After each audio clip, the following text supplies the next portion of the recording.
नमस्कार, मैं सौरभ शुक्ला और आप देख रहे हैं न्यूज़ 18।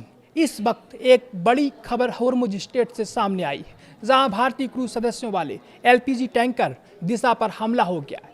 राहत की खबर की बात करें तो राहत की खबर यह है कि इस जहाज पर सवार सभी 28 भारतीय चालक दल के सदस्य सुरक्षित हैं।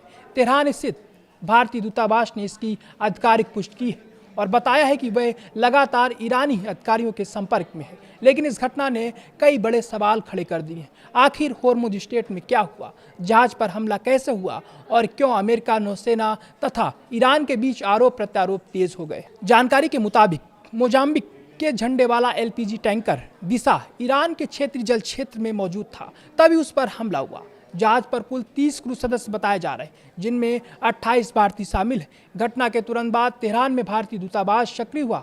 दूतावास ने कहा कि उसने संबंधित अधिकारियों से संपर्क कर यह पुष्टि की है कि सभी भारतीय नागरिक सुरक्षित हैं।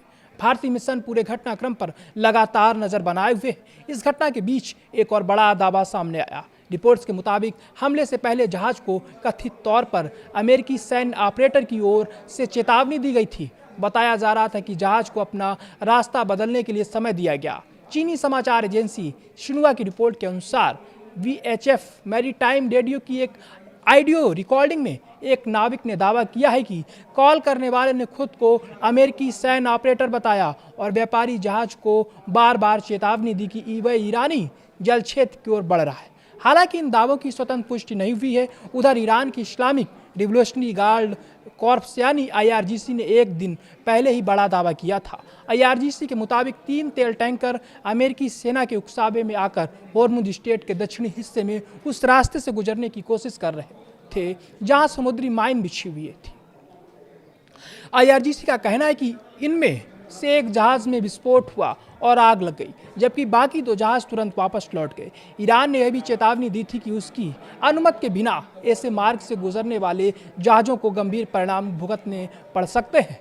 होर्मुज स्ट्रेट दुनिया के सबसे संवेदनशील समुद्री मार्गों में से गिना जाता है। दुनिया के बड़े हिस्से का कच्चा तेल और एलपीजी इसी रास्ते से होकर गुजरता है। ऐसे में यहाँ होने वाली हर घटना का असर केवल क्षेत्रीय सुरक्षा तक सीमित नहीं रहता, बल्कि वैश्विक ऊर्जा आपूर्ति और अंतर्राष्ट्रीय व्यापार पर भी पड़ सकता है। इसी वजह से इस समुद्री मार्ग पर दुनिया की बड़ी नौसेनाओं और क्षेत्रीय शक्तियों की गतिविधियां लगातार बनी रहती हैं। फिलहाल सबसे राहत की बात यह है कि भारतीय दूतावास ने सभी 28 भारतीय क्रू सदस्यों के सुरक्षित होने की पुष्टि की है। हालांकि जहाज पर हमले की परिस्थितियों, जिम्मेदार पक्ष और कथित अमेरिकी चेतावनी को लेकर अलग अलग दावे सामने आ रहे हैं। इन दावों की आधिकारिक और स्वतंत्र पुष्टि अभी बाकी है। इस पूरे घटनाक्रम पर भारत, ईरान और अंतर्राष्ट्रीय समुद्री एजेंसियों की नज़र बनी हुई है। जैसे जैसे नई और आधिकारिक जानकारी सामने आएगी, हम आपको सबसे पहले अपडेट देंगे।